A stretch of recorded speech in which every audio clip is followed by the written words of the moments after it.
Olá você! Olha nós aqui outra vez, muito bem-vindo ao nosso fascinante mundo do autismo. Inscreva-se no nosso canal, dê o seu like e compartilhe. Gente, sou faladeira? Muito, muito, muito, muito. Sabia que ele ia responder isso. Por que eu pergunto, né? É, porque é tão óbvio, você não precisava perguntar de fato. É, meu asperginho predileto. Muito óbvio. Ai. Aqui, gente, é o seguinte, é porque gravar isso aqui é tão gostoso. Sabe quem que tá com a gente? Tem aí por detrás das câmeras, tem a Débora, tem a Isabela. Elas deixam a gente tão à vontade, né, filho? É verdade. Ah, que delícia. E tem você aí que nos assiste, que a gente sente aqui essa energia. Você está assistindo agora e a gente está sentindo você aqui pertinho da gente, não é, filho? Isso mesmo, você é tão bom. Pois é. E a gente, então, hoje resolveu falar sobre um assunto recorrente nesse fascinante mundo do autismo, que é, ou que são as crises, hein? Nem, é um assunto recorrente, não é um assunto tão fácil, né, mamãe? É, e eu me lembro que a titia daquele Tiago, lembra que a gente mandou um beijinho? Ela falou assim, mas quando que viram essas crises? Tiago, não tem. Vai ter sempre? Olha, isso aí é uma coisa que um especialista pode te orientar direitinho. O que eu sei é que em função do cérebro do autista funcionar diferente do da gente, existem fatores que podem acionar o gatilho de um estresse maior. E a crise nada mais é como uma forma de ele responder a esse estresse. Se ele é não verbal, os papais ficam achando assim, nossa, meu filho está louco. Tem gente que acha, inclusive, que está obsediado, que fala? De obsessão. Sei lá, aquelas coisas loucas. Mas não, gente, é porque está em sofrimento e não sabe se comunicar. A coisa é bem mais simples. E coisas corriqueiras podem deflagrar esse sofrimento que a gente acaba chamando de crise. Por exemplo, o primeiro, o que você lembraria em primeiro lugar, meu filho? Eu lembraria, quando você fala em crise, tem duas coisas que eu lembraria muito. A primeira são estímulos, dos mais variados estímulos sensoriais muito fortes. Quando você está você sai, tem uma experiência social, você saiu com alguma pessoa e a pessoa está falando na sua orelha, falando. Quando você chega em casa, você pode até ter lidado bem com essa pessoa, ter se saído bem. Mas quando você chega em casa, você está acabado. E aí pode vir a ter uma crise. Inclusive, alguns autistas têm crises fora de casa e outros só têm dentro de casa. Eu só tive dentro de casa, tive poucas fora de casa. Por quê? Porque eu me controlava tanto fora de casa, não queria... Talvez por eu ter uma cognição mais... Cognição não fala, né? Mais preservada, eu não queria incomodar as outras pessoas, então eu guardava tanto. Mas chega um ponto, nada é do nada. Chega um ponto que você não consegue mais segurar e aí vem a crise. Pobre da minha mãe. E eu falava, não estou entendendo, está tudo bem. Mas eu não percebia que, às vezes, uma saída, por menor que fosse, gerava esse desconforto para ele. Quando ele chegava em casa, ele estourava. Uma viagem de carro, A gente tem ou que estar mesmo muito de atento. avião, que tem aquele aeroporto cheio e tudo. Gente, muita cor, muita informação no ambiente, muita luz, muito barulho, tudo para eles é intensificado e eles sentem também de maneira intensa. Então, assim, a casa cheia de gente, crianças correndo para todo lado. Nossa, é muito estímulo.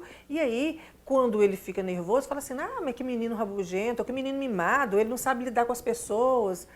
Não é bem isso, gente. A pessoa, né, o nosso filho está em sofrimento. Então, a gente tem que aprender isso, tem que observar muito, porque eles estão em sofrimento.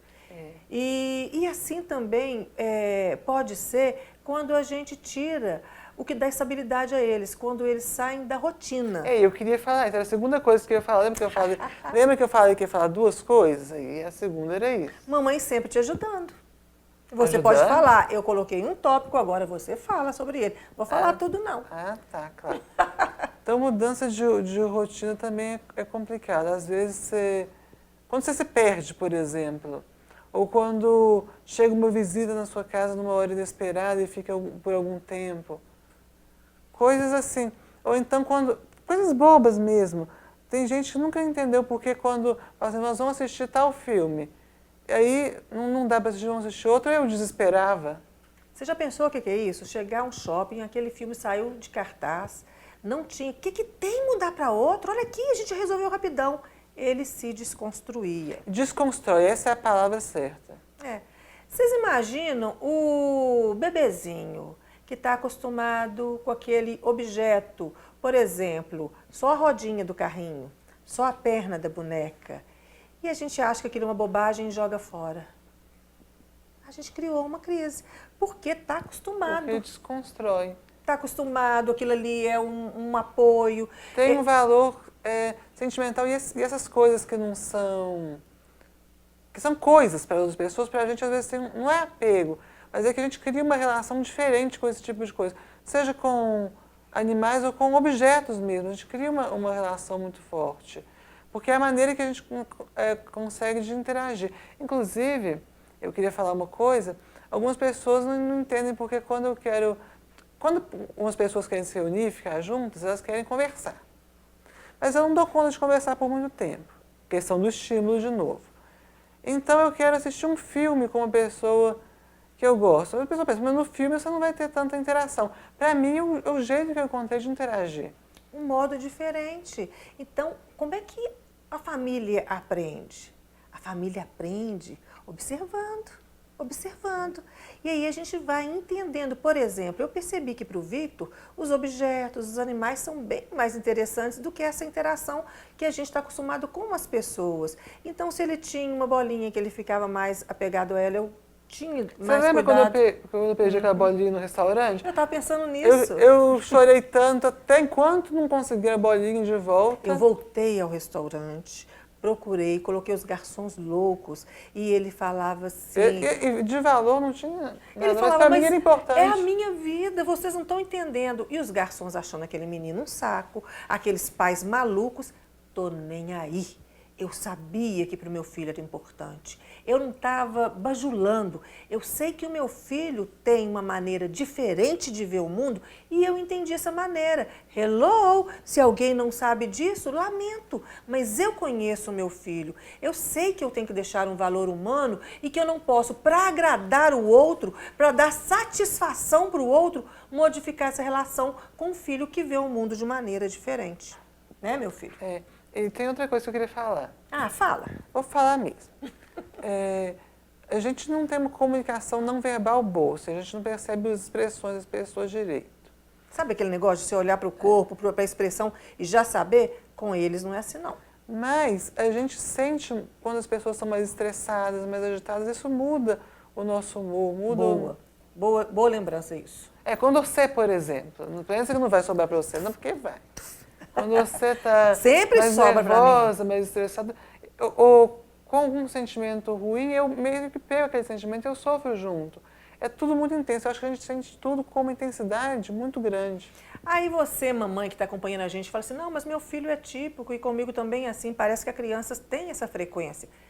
Sim, todas as crianças, se a mãe não está bem, se o pai não está bem, se o clima da casa está tenso, a criança fica mais tensa também, mas com eles é mais. Porque o autista elege uma pessoa para ser o centro do mundo dele. Normalmente é a mãe. Se a mãe está doente, é aquele negócio, meu mundo caiu. E aí eles cobram da gente assim, como assim você não tem o direito de ficar doente? Todas as vezes que minha mãe ficou doente, eu briguei com ela. Foi crise na certa. Eles desconstroem. Porque ela fez cirurgia, né, mamãe? Sim, e aí fica agressivo.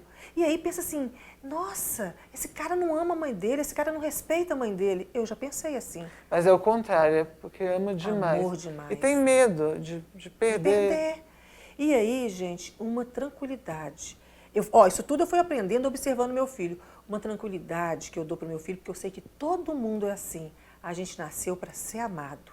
E o nosso maior medo é o medo de não ser amado, é o medo de ser abandonado. Então eu falo, meu filho, eu posso não estar gostando de uma atitude sua, mas eu não vou te abandonar jamais. Dá essa segurança para o filho da gente. E eu sou muito feliz com a segurança. Pois é, por maior que seja o perrengue, a gente vai dar conta com amor, com confiança, com respeito. E é isso que a gente quer para a sua família também.